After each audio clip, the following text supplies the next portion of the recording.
Hello, everyone. This is Gia.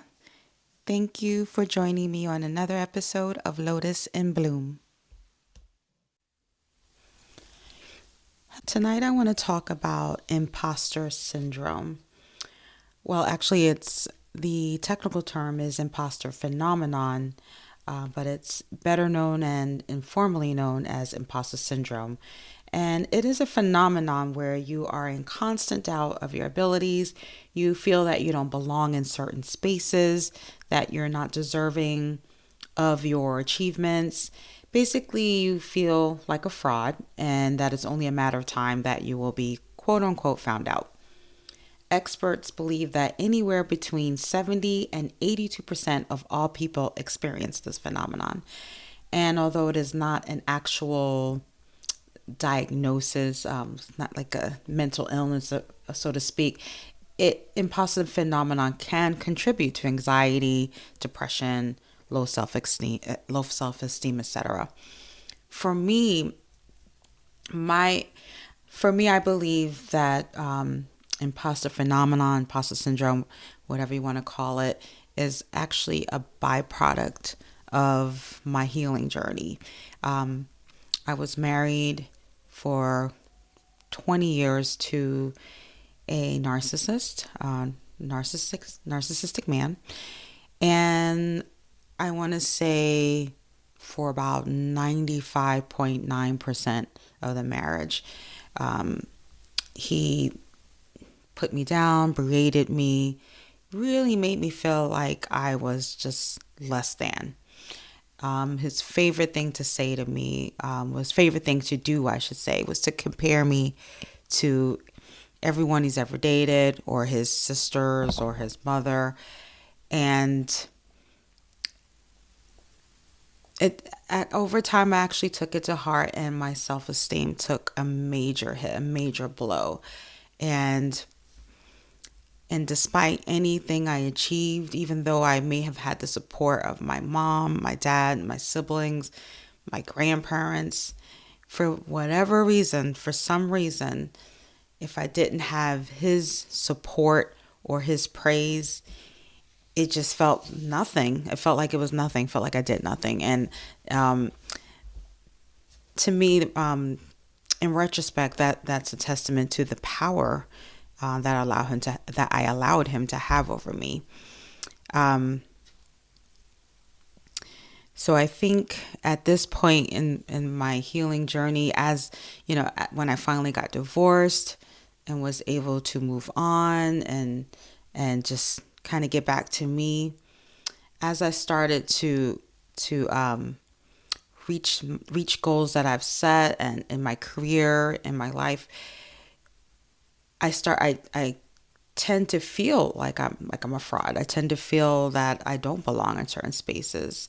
Um, for example, just recently I was asked to co-write an article, and initially, I don't know, I guess I misunderstood. I thought I was just being asked to consult.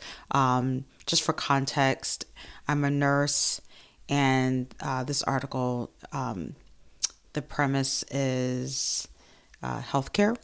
And like I said, I thought it was just going to be a consultant, but she made it clear to me that, she was asking me to co write it with her. I don't know why I agreed, because the instant I agreed, I just felt like a fraud. I felt like I wasn't qualified. Like, the degrees I had just went out the window. I just, I kind of reverted back to that wife that just felt like she wasn't good enough. Not a good enough wife, not a good enough mother, not a good enough homemaker, just everything. And I just, the stress and anxiety was unbelievable. And I guess you probably think, well, why didn't I just kind of, cut my losses and, just kind of talk to her and said, hey, I think I'm over my head. I don't know. I probably should have, but I also pride myself on being a woman of my word, so I couldn't bring myself to do it. So instead of you know, talking to her and gracefully backing out, I damn near killed myself, doing the research and writing the article with her. I had many sleepless nights, and it was just horrible. And we did it, and we submitted it, and I'm even if it doesn't get published, I'm just proud of myself for getting through it because, as I said, it was so difficult because just feeling like, I wasn't even qualified to do it. But again, just a byproduct of healing from all those years of pretty much being told I was worthless. And even today, just my day-to-day work, I should say, as a nurse, I'm a public health nurse, so I do a lot of outreach and workshops, and I love what I do, and I'm very passionate about what I do. And all those stress, I think we've learned in college and in high school, I guess, that there's that stress that's actually something you actually need to to meet your deadlines, for just to kind of keep you motivated. But for me, it's like an overwhelming sense of anxiety and fear anytime my the date of my workshops are approaching, or I'm meeting with a client, or I'm involved in citywide meetings about healthcare. And it's so crazy because I don't show it. Like, you've heard the term fake it until you make it. I'm the queen of that. So it's so weird how I can be in those spaces and look very much the part that I absolutely belong in those spaces. But inside, I just feel like someone's going to just point at me like they did in that movie, Invasion of the Body Snatchers, and start screaming because I'm not supposed to be there. And it's something I'm working on. It's gonna, like everything else, it's a journey. It's not a race. Like everything else, this is just something, that I eventually have to work through, like any, and hopefully I'll get to a point where I absolutely do feel like I belong, because I have worked hard for my achievements. And even if a lot of those achievements were realized through the course of my marriage. And I never, and in retrospect, I remember, as I graduated, well, when I got my first degree in business, and then when I got my nursing degree, and then when I got my master's degree, it just seemed like the more I achieved, the more he, tried to tear me down, and it was just awful.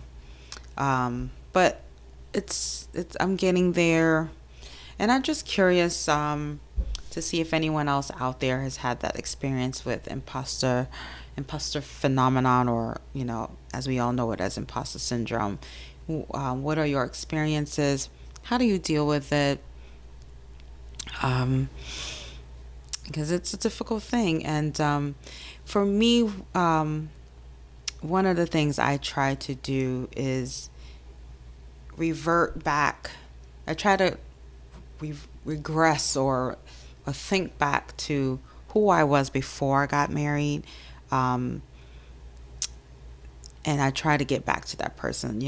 That was over 20 years ago now, but I remember that person was confident, loving, sweet natured, and, just wanted to do good in the world. And um, unfortunately, bad judgment um, uh, resulted in a 20-year awful marriage. And, but my goal, like I said, is to kind of get back to who I was, get back to that person who was very confident, and just try to do good work. I love being a nurse. I love working in the public sector. And that's all I really have for tonight. I just thought I'd share that. That was on my mind today.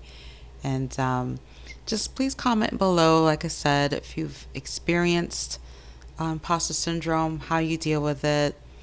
And yeah, that's about it. Thank you so much for joining me. Please like and follow and share. And have a good night. Until next time.